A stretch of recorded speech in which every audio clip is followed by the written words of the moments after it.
Alright guys, I'm back with another video. So, back in the previous video, we brought up 3 of the excuses. The first one was, the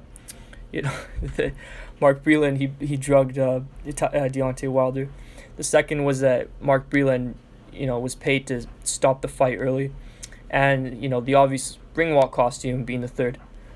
Now, I thought I'd make a whole video discussing the fourth excuse. And that's the illegal tactics. A lot of people thought that Tyson Fury was cheating by constantly, hitting Deontay Wilder in the back of the head, and headlocking him, all that stuff, holding, leaning. So yeah, before I get into this fight in particular, I want to go back to the previous fight, or the previous fights, in Tyson Fury's career. See his career in retrospect, because during those fights, Tyson Fury was doing the exact same thing, but no one said anything about it, right? You go look at the Derek Chisora and Christian Hammer fight. He was holding and just leaning on his opponents because they were shorter, and then he throws backhands as well. When you throw a jab and it lands with the back of your fist, that's illegal, and that's something that Tyson Fury does or did early in his career. And you go look at the Vladimir Klitschko fight, where he basically just hopped on Klitschko's back and just started throwing punches from there. It was, I don't know why people called that a great win for Fury. I thought it was, for one, it's a boring fight because they were basically wrestling and just clinching all the time, And I'm a Klitschko fan, but I can admit that fight was, that wasn't a natural boxing fight. That was just a hugging and holding fight, right? And it was filled with dirty boxing, especially from Fury's end. But all these fanboys start complaining about the ref taking a point from Tyson Fury. And then obviously there's the Steve Cunningham fight, which in my opinion is the most disgusting knockout I've ever seen.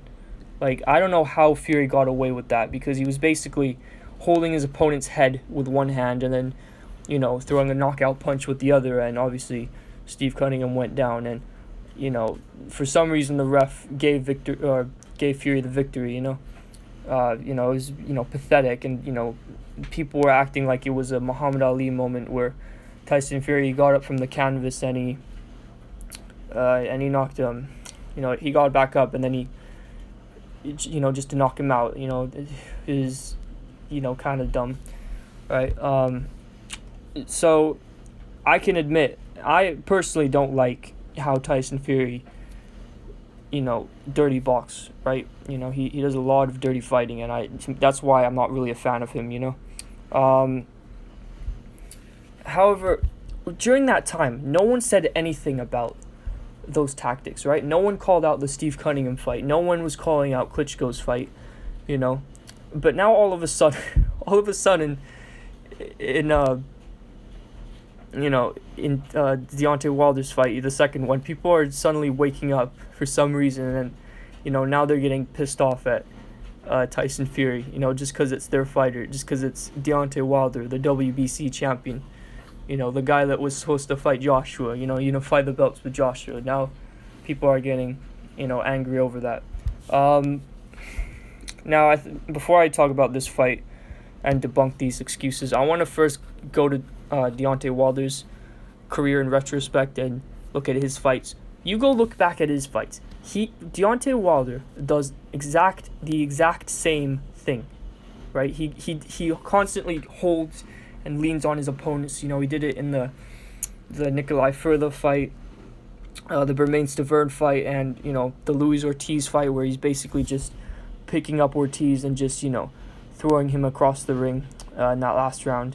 And he was in that 7th round when he got stunned or rocked. He's basically holding on for dear life. Trying to get out of that round, and when the round after that was about to start, he got extra time to recover,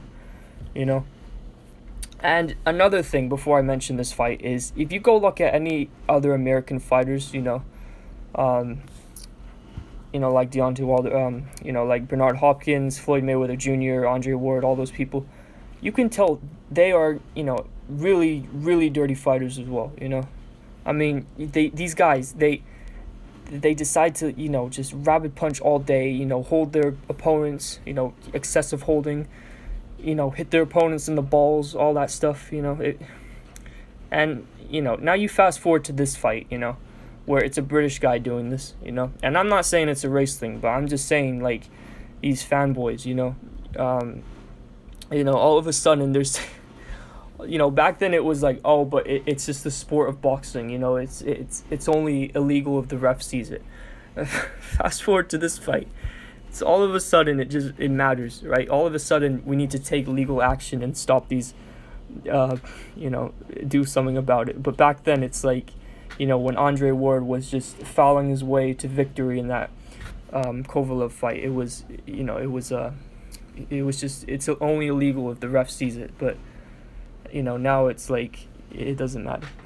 It's just, oh my God, I don't know. It's hypocrisy. It really just spells out hypocrisy. But anyway, so I'm gonna debunk this whole, like, he was getting hit behind the head, Deontay Wilder. Go look at this fight. You see that, one, Deontay Wilder was doing the exact same thing. He was trying to hit Wilder in the back, or hit Fury in the back of the head and all this stuff. And two, Deontay Wilder was constantly ducking his head, right? He was constantly just ducking his head to the sides, allowing Fury to hit him right on the back end. If you do boxing, or if you know anything about boxing, if you spar, if you do amateur fights, if you're a pro boxer, all that stuff, you know that when you duck your head, right? Because you can duck your head if you're doing, like, head movement or stuff, if you're trying to dodge a punch. You never keep your eyes on the ground, though, right? Because if you do that, and one, you're not looking at what your opponent's going to do next, and two, you're allowing your opponent to, you do like a downward punch where, he'll hit you on the back of the head. And that's exactly what happened in this fight. Look at the first knockdown. Wilder was basically, moving his head to the side, and Fury right hand landed on the top of or on the back of his head, and he just went down, and that's when he got stunned and, couldn't function for the rest of the fight. So instead of making videos of excuses for that, why don't you make excuse or videos of, like how Wilder shouldn't do that, shouldn't duck his head, right? Because that's exactly why he was getting hit behind the head, So, yeah, now that that's been debunked, I'll probably end the last excuse in the next video, in part 3, so yeah, I'll see you there.